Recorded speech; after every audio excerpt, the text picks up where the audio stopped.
Hey everyone, welcome to the Revenue Riders podcast, episode officially 1, but actually episode 2.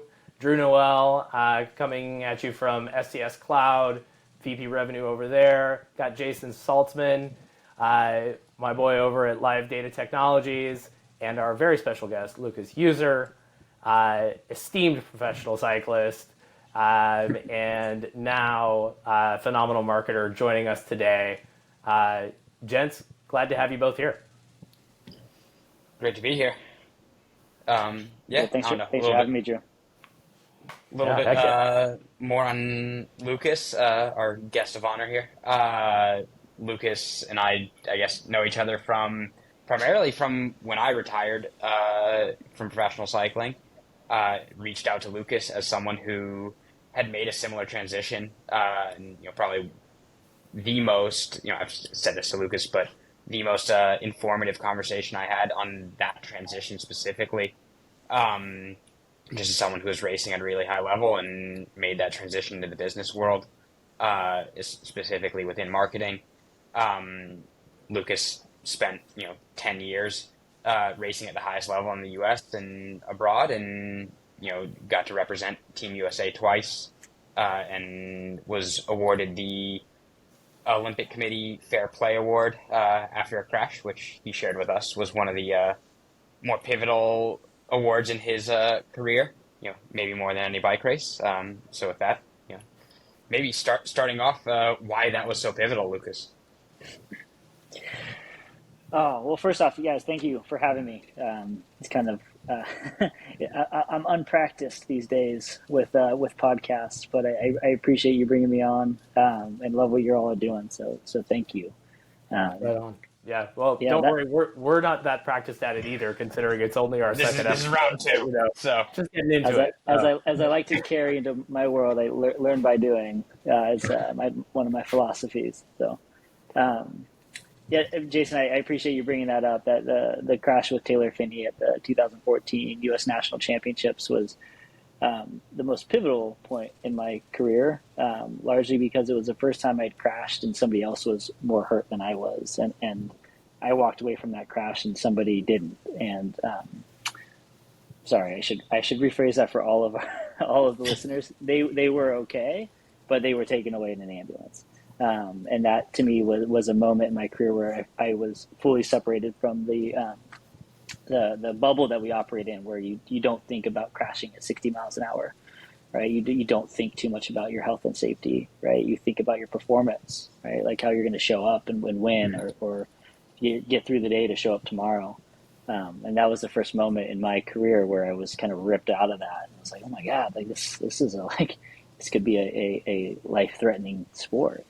Right. And then, went on to win an award for having stayed by Taylor's side for that event. And I think just the psychological and emotional damage that was done there was too hard to recover to really continue pro cycling. So it was the beginning of the end of my transition. I just started 2 years before I actually walked away. Awesome. And then, I'd maybe talking a little bit about what that transition's been, right? I know, you sort of stayed pretty close to the sporting world as you made that transition, going to Cliff, brand that especially all of us cyclists are maybe all too familiar with. I think at this point, whether we love it or not is like an entirely different question, right? But like, oh my gosh, absolutely iconic, right? So. Yeah, I grew up on 10 for 10 Cliff Bars from Safeway. It was like, that was my fuel for all of my early endeavors. Yeah. I still can't eat the coconut chocolate chip ones. We were sponsored by them for a few years when I was a junior, and that seemed to be the bar that was always in the team van. And I can eat any other flavor, but the coconut chocolate chip ones won't go near it with a 10-foot pole. Yeah. And isn't it? Trust me, it's such a good marketing lesson. Like we were their core audience, right? And as they expanded and become available everywhere, right? Like the core is going to get burnt out, but the core is not your scale, and the core is not your full 100% distribution across every store in the U.S., right? Yeah. And so after pro cycling, I honestly didn't know what the heck I was going to do.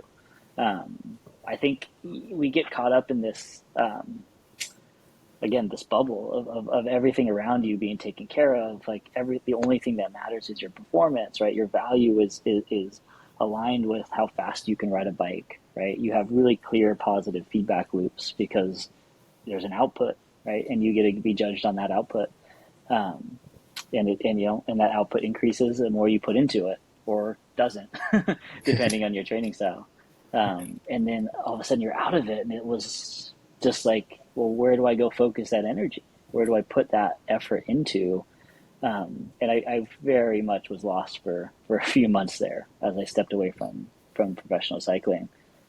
Luckily, I had been surrounded by some good mentors and people that helped kind of guide the ship. But a lot of what happened was there was all these people that you met along the way in our sport that was like, yeah, you're going to be great. You're going to do this. You're going to do that. Like, and you kind of start like psychologically believing all that without actually knowing how. And then you step out and you're like, but how? Like, how do I do that? Right. And that was the process I went down. It was like, well, how can I now create value for myself outside of professional cycling? And Cliff Bar naturally and organically fit, especially based off of I was just kind of desperate and needed to go find a job and went to Interbike and kind of like banged my way in, and all of a sudden got to sit down with Gary Erickson and their CEO Kevin Cleary at the time, and they're just like, and what skills do you have? Right? But they were like, there's something here, and that's and pro cycling really was the icebreaker for that conversation. Yeah, absolutely. It's interesting, that point of like, what skills do you have, for any listeners that are, just starting out in their career. And I think there's this point that, Jason and I really pride ourselves on, is like the ability, like, first off, just to reach out and have the conversation, right? Mm-hmm. Or to actually write your thoughts down, or to communicate whatever it is on your mind about the positioning of a potential product or service. And I think, I'm curious to hear from the two of you, because I haven't had that experience, how that maybe played during your pro careers, and then maybe bled into, your early marketing careers afterward. Jason, go for it. I think, for me, a lot of it was, I understood that, especially as I came up through cycling and the ranks in the professional, continental ranks, in a time where sort of the Instagram influencer was just starting to become a thing. And there was a lot of value that, sponsors and brands were seeing from having these people who could create a social presence, whether that was, through a specific channel or through a specific medium.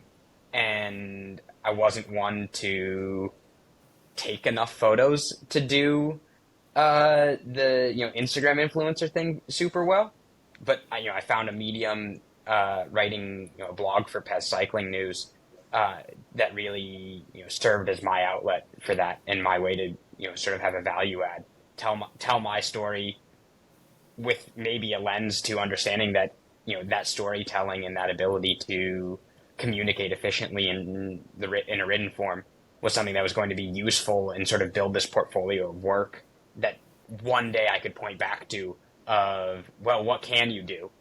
Well, I can write, and here's some examples of how I did that and where I've done it. So I think for me, that was a big, impetus behind, sort of chronicling my, at least the last few years of my cycling career, was sort of, how can I add value both to the people who are supporting me now and to the people who I'm going to ask to take a bet on me in the future. Yeah, absolutely. And for you, Lucas, what was that like in terms of progressing your career and like managing that? And then, of course, like, in your early days at Cliff, and then also at Nika, like, and in your current role as well, where you're dealing with, technical products, and super interested to hear about what you're doing these days and how that's come all the way through in your marketing roles.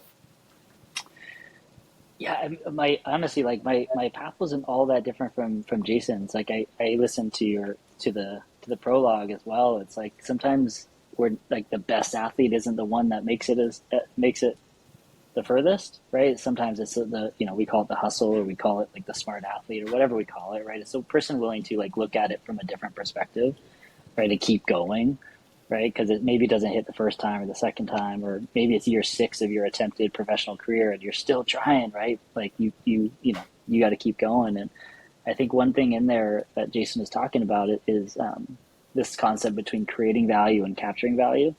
And as athletes, like we do create value right? We create this value around ourselves, right? Like some of the most valuable athletes, let's take Messi, for example, right? Like he takes his value with him. He has created that value, right? Wherever he goes, we are seeing it like, it's bright as can be right now. Versus capturing value from something else, right? Like, okay, capturing value might be a short-lived opportunity to say, oh, I rode for EF and they're an amazing team, and here I am, I rode for them. And then you leave and you're like, cool, you rode for a pro team, right? That's in and of itself value, but it doesn't extend beyond that team.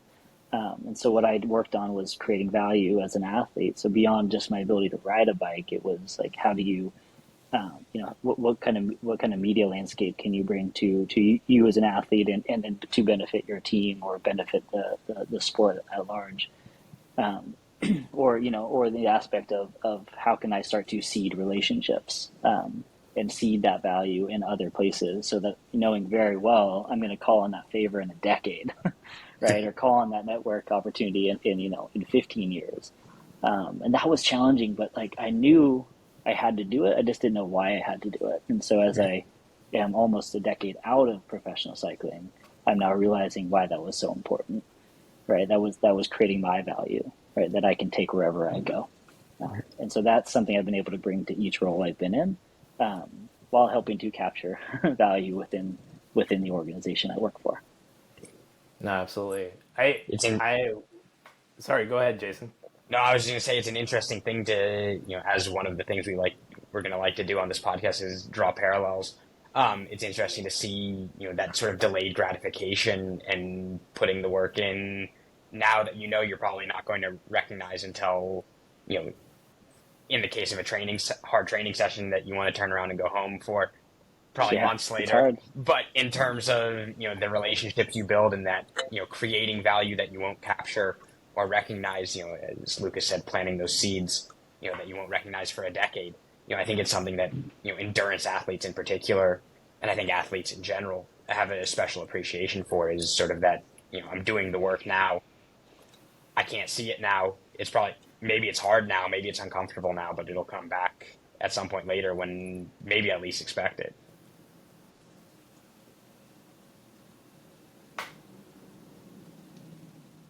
Yeah, absolutely.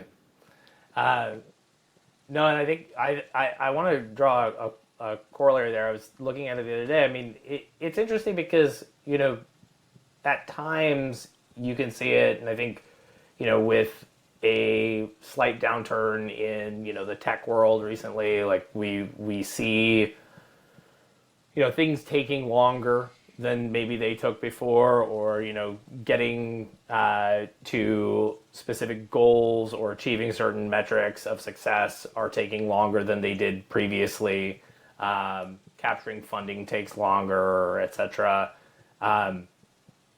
It's that point of endurance, I think, that we've been thinking about, where if we can kind of look at the fact that the hard work is done and it doesn't necessarily immediately pay out. There is a time lag, and I was talking about this with Mark Staus, actually, the CEO of Proof Analytics, the other day, and he looking at time lag, right? So in terms of the execution of a campaign or attribution modeling or things that come back, there's that lag. It's almost like in training, that training stress that you immediately put on and that load doesn't necessarily play out like in the race that you have next weekend, but maybe more like, 3 to 6 months down the line, that progression or that continuous aspect of training and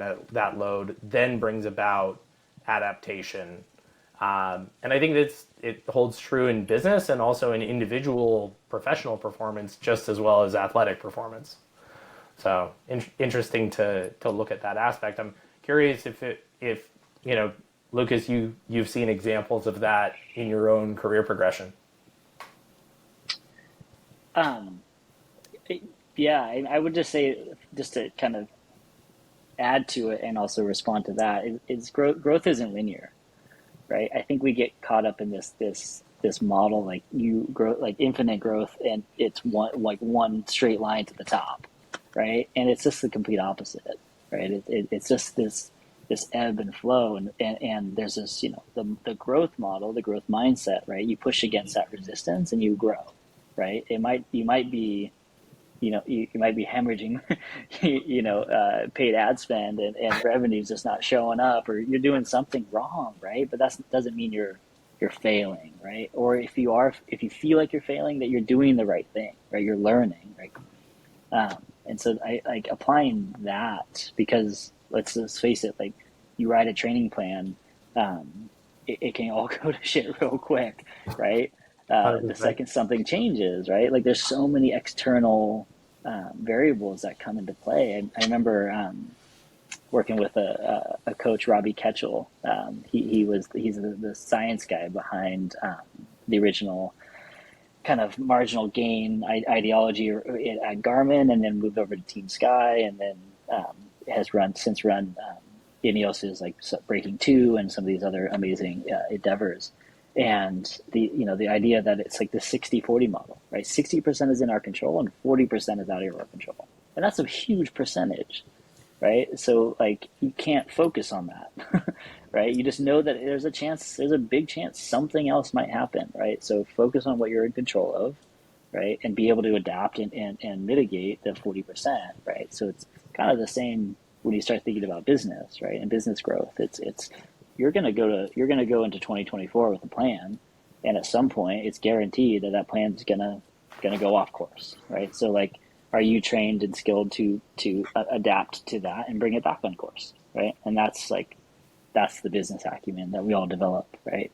And we develop through experience. We learn by doing, right? And no online course, no degree is going to fully prepare you for all the things that you're going to be able to experience.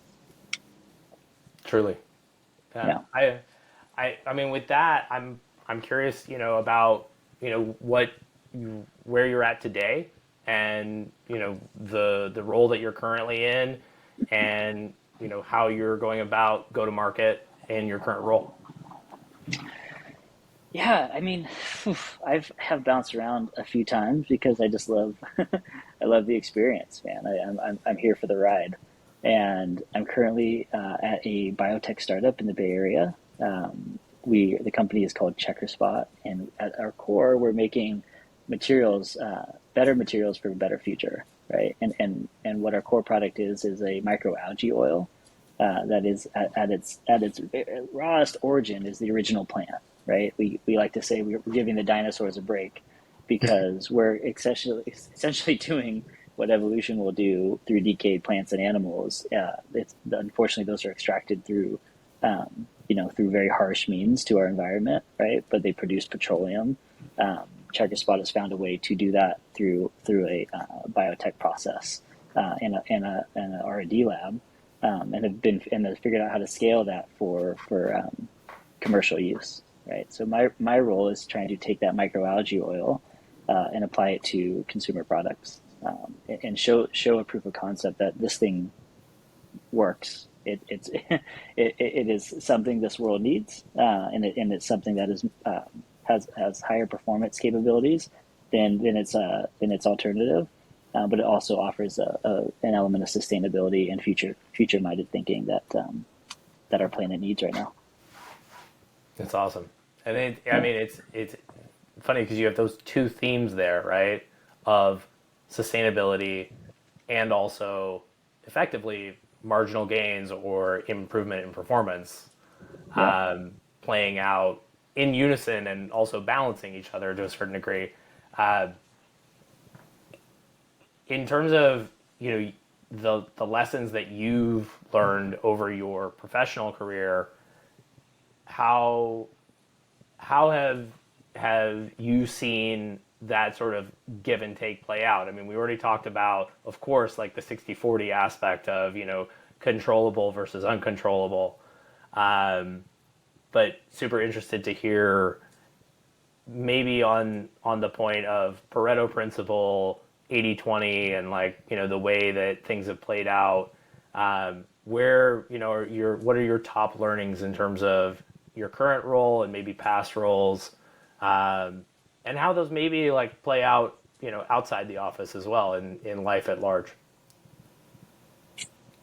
That's a good question. I feel like I'm still absorbing so many life lessons and applying it to outside of the office.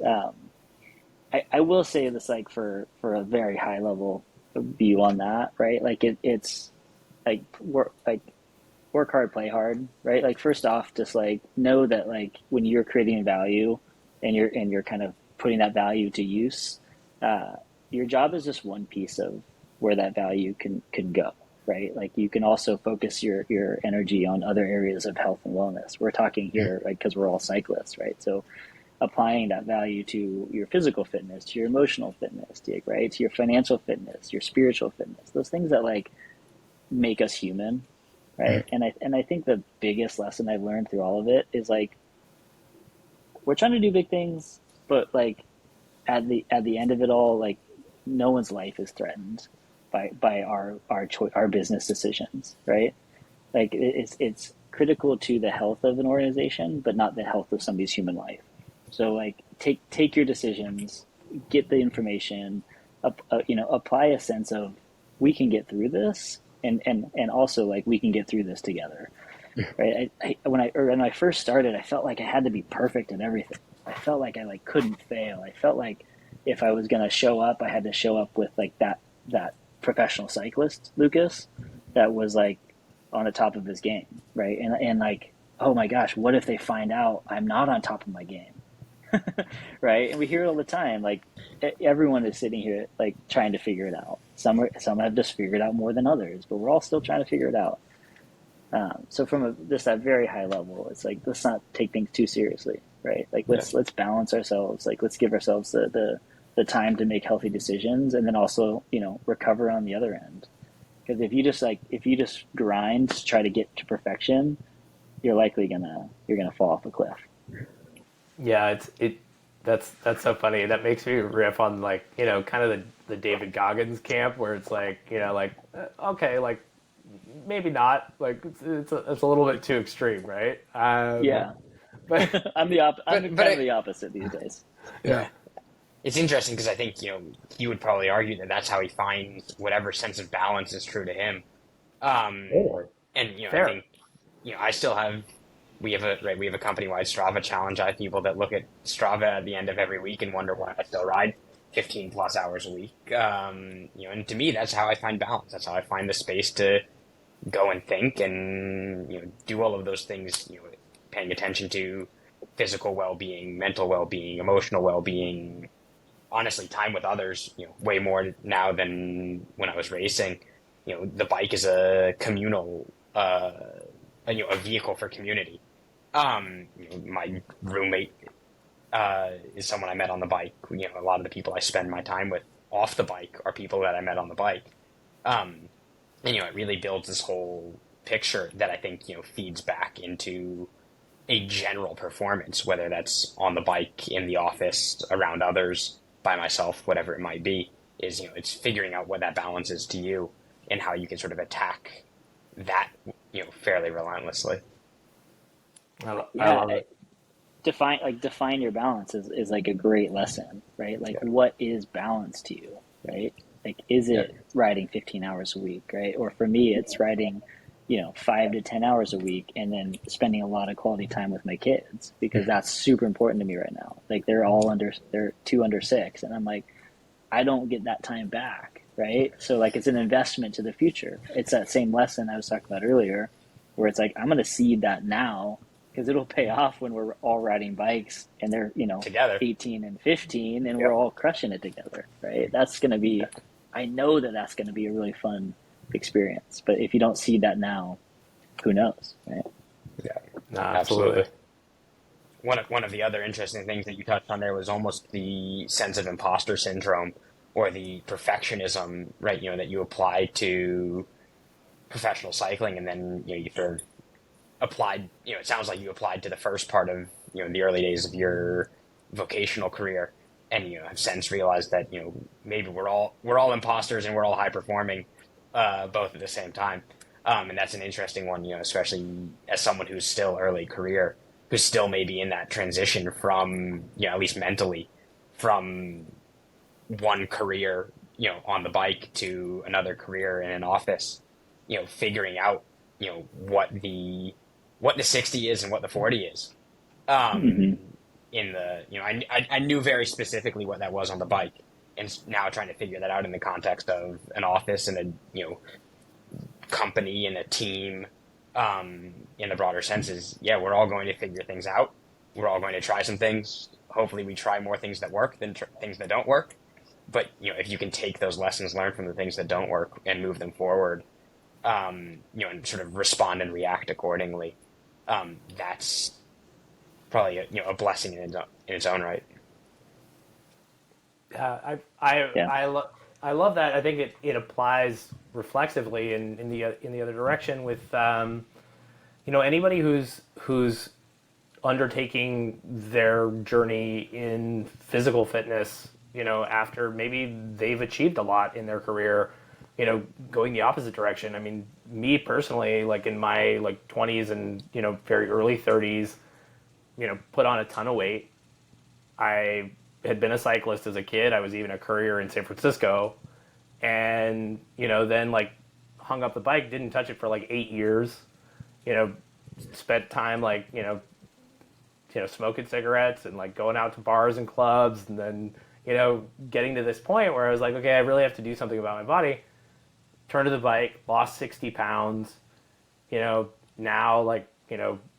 body comps pretty damn reasonable for an older guy, and really enjoying that aspect and getting to this place where I can contest a sprint, right? Or but I think in those early days, I would suit up, or I'd wear some Castelli kit, or some LG really loud mid teens kit, and I'd be like, yeah, I don't know if I'm really able to pull this off, but I'm trying. So it's that same point where you really kind of show up and then grow up, right? It's okay, we do this and we give it a shot, and that 90% of life is just showing up and bringing yourself to the table and learning while you're doing. So it's amazing how it applies both ways and across different areas. So very, very cool. I'm gonna steal that, Drew. Show up and then grow up. Yeah, no, that's a good one. If we're gonna take a one liner from every episode so far, that takes the cake. Yeah, I think that might be the title of this episode. Yeah. Yeah. I don't know if I appreciate it, gents. I'm just going back to my wordsmithing days as well. So it's Yeah. Lucas, in terms of the that aspect of your career and the learnings that you've been able to glean, can you tell us a story of maybe being on the bike during your pro career, any experience that maybe has informed or paralleled any of your particular experiences in business, specifically? Oh man, directly applying it to an actual race I was in. Sure. Or Yeah. any particular experience or time you were out and you're like, oh wait, what is this? And then times that maybe you've been in a business situation and maybe momentarily harken back to that. Yeah. I don't know if it's necessarily parallel, but it's a fun story. The origin of Scratch Labs. With Alan and Bijou. Yeah, with Alan and Bijou. So this is kind of a funny. I literally stood on stage and told this, still told this story to all of Cliff Bar, and which was received well. But I was definitely I was new to the company and was like, yeah, you're all my friends, all 1,200 of you. um, so it was 2006. We were at the Ross in Ireland. Jason, did you ever do the Ross? I did not. That was the years I would have done that were COVID casualties. Yeah. So the Ross is this like iconic Irish race that pits Irish county teams against professional teams. So like, Drew, we're talking about Cat 3s like before the race. Think like you're gonna throw like a bunch of Cat 2 3s into like a pro race, right? And imagine like at some point there's gonna be like a race within a race, right? Like so they're gonna kind of split, but some are gonna go with the front group and some are gonna go with the stay back.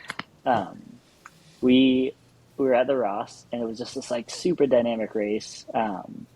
I think we were kind of leading up to kick it off. We were staying. We kept staying on the cheap, right? Continental level, like staying at other people's houses, and then finally getting to the race hotel. And we were like, counting down the days before our Cliff Bar shipment arrived. We're just like, we're hungry. Like we need some food in our bellies, right? So we're just like eating like road snacks and whatever we could find as we were warming up for the race. It was like the day before the race, and the shipment never came. And Alan Lim was directing the team, and man, he was like, instead of freaking out, he's like, we're talking about, he's like, well, guys, you got to eat, so let's go figure out something for you to eat. And so, of course, his brain went to, we're in Ireland, potatoes are an amazing, simple carbohydrate for you to eat while you're on a bike. It's real food. It's like, it's quick energy. Like, let's do potatoes. And we're like, yeah, but they taste horrible, especially if you're trying to down them like in the middle of a bike race. So he's like, cool, we're going to figure that out. So every morning, once the race started, we're at the race hotel. He started working with each and every chef. I would think it was an 8-day race. And at first the chef was like, what are you talking about? Yeah, whatever. Like you can use the kitchen, boil some potatoes and have at it, right? So he started boiling potatoes and then adding some salt and a little Parmesan cheese and like a little olive oil and wrapping them in foil. And I have pictures of myself like going back to the team car and like shoving, like big things of potatoes in my jersey and like rolling back up to the group to feed the team. And you're just like, you look like you have gross all over your body. And the Irish riders the county riders are just like, are you taking the piss? Like, what are you doing, man? Like, are you making fun of us? And we're like, no, we literally don't have any food. Like this is what we're going to survive off of. And we did the whole race, all 8 days on potatoes, and they got better and better. By the end, they were getting like baked, and the cheese was melting, and then like by the end, people were asking for them. And sure enough, right? Yeah. You're tired of right? Yeah, exactly. So sure enough, like we end up almost winning the race. We were tied. So Danny Pate ended up tied for the win, which apparently, like if you tie, it ends up going to count back, which was something that we had to really dive into. And by the end, it was just like, I think it was like a few points on count back, which is just counting back the amount of like the placings in which you got, and the lower the score, the winner, right? Yeah. Anyways, long story short, that was the first time Dr. Alan Lim was like, real food works, right? And hence I call that the origin story of Scratch Labs. Now, I'm not going to take full credit for that. It had a lot more to go, but that was like the first moment that we started to think like, let's eat differently, let's drink differently. Let's not try to drink our nutrition. Let's try to, let's try to segment these out to get the best of both worlds. But perfect example of how like an unforeseen variable can turn into a positive benefit in the end. Necessity drives innovation. Yeah. Yeah, and also like, from an ops perspective, it's, in GTM, it's like doing more with less. You're just taking those double potatoes and just like turning them into race wins. Like, yeah, it was honestly, it was probably, I look back on that and think that was probably one of the best experiences I had. because it builds that camaraderie, it builds that team dynamic. You're like all for one, one for all under one potato. Just like we're gonna do this. It was awesome. That's on par with the. I'm gonna go super old school on like tech business reference, but it's on par with the Siebel Systems building their desks out of like plywood and 2x4s in the garage. Like it's like, oh, we don't have desks. Like, okay, well there's a piece of plywood and a couple 2x4s. Like, there you go. Yeah. That's your desk. It works, right? It functions. Yeah. Awesome. Lucas, anybody you want to shout out? Anybody you want to like particularly thank, or any resources that you can point our listeners in the direction of that might be helpful or interesting to them? Oh yeah, I mean, I already shouted them out. Alan, Bijou Thomas, those guys, they were just such like comic relief and amazing minds as I was not trying to figure out this whole world of professional cycling. How to take care of my body, right? How to do it in a way that is mindful and balanced, as we've talked about. I will give a shout out. I in full disclosure, recently became an investor and advisor of this group, but Uru Sports, they were founded in 2020, right at the beginning of a lot of chaos, as a talent network for former professional, collegiate, and Olympic athletes. So I keep saying to them, I wish you were around a decade ago, right? Because they're building a community of like-minded athletes, all thinking that they're lost in this big sea of new careers and that question around what's next. But here they are, kind of creating a community in which that group can talk to each other and then help place them in the right path for their next career option. So check them out. If you're an athlete, go join their talent network. It's free. If you are an employer, same thing. Reach out. There's a free intake form where they can help place amazing athletes as your next employer or a next employee. Sorry. So cool. That's super rad. Awesome. Lucas, thank you so much. What's on the agenda for the weekend? Any riding or family time? What's the jam? Are your kids riding yet? Oh, my kids are riding, yes. So, you know what? You asked me if I rode last weekend, and how dare I? I did a solid 2-mile ride with my kids. One is on a pedal bike. The other one is on a pedal bike sans pedals. He's still using it as a push bike. Nice. But navigating those brakes and that balance like never before. So lots of kid riding. I spend most of my time on dirt these days. As a road cyclist who, grew up on the road and raced on the road. I just love mountain biking, gravel riding, and just the freedom of the adventure without the hazard of vehicles. So it's I'll likely jump on a gravel bike, ride the East Bay Hills, come home, spend some time with my family. It's brilliant. Love it. Awesome. Yeah, you'd probably run into Maud Farrell or Tyler Ackerson, a couple people that we're looking at maybe doing some future episodes with. So that's super cool. I guess that's a good segue, right? I thought of you as the person that I reached out to when I started my transition from cycling to the business world. If you were going to call out someone, right, I think maybe you've already called out, Bijou and Alan a little bit, but anyone that maybe more specifically in the go-to-market side of things, is sort of bridges the gap or has a story in the Venn diagram overlap of endurance sports and the business world that we should put on our future guest list. Yeah, I mean, Jason, you reached out to me and it felt like it was paying it forward because I had reached out to Dylan Casey many years before, and he served as that same person for me. He raced for the Postal Service, found an early exit right around the same time I did, around 32, 33, and went to work for early Google. And I spent a lot of time chasing Dylan on a Spectrum ride growing up. So. Yep.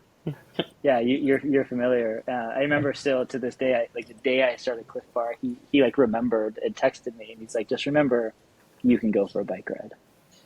And just having somebody give me that permission, I was like, oh yeah, I can still ride my bike. And that was, I still hold that true to today. Awesome. So I'll have to ping him and send him a Strava link to one of the Spectrum rides he dropped me on or something. Yeah, you should. Yeah. Brilliant. Lucas, thanks so much. Really appreciate it. It's been great having you as a guest. Really appreciate your perspective and everything you've shared with us today. Yeah, phenomenal. Great point of view, like incredible attitude, and just, bringing that passion still. So thank you very, very much.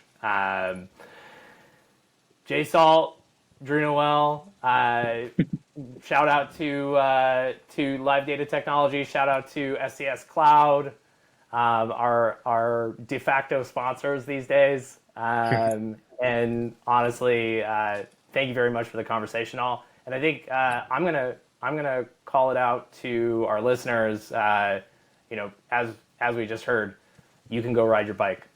So, and I probably will go ride my bike. Yeah, get on it. It's about that time of day. Get on your bike. It is about that time. Get on your bike. Spin it to win it. Awesome. Thank you, Drew and Jason. I really appreciate the time. Pleasure. Thanks, Lucas. Great to chat. Revenue Riders, out.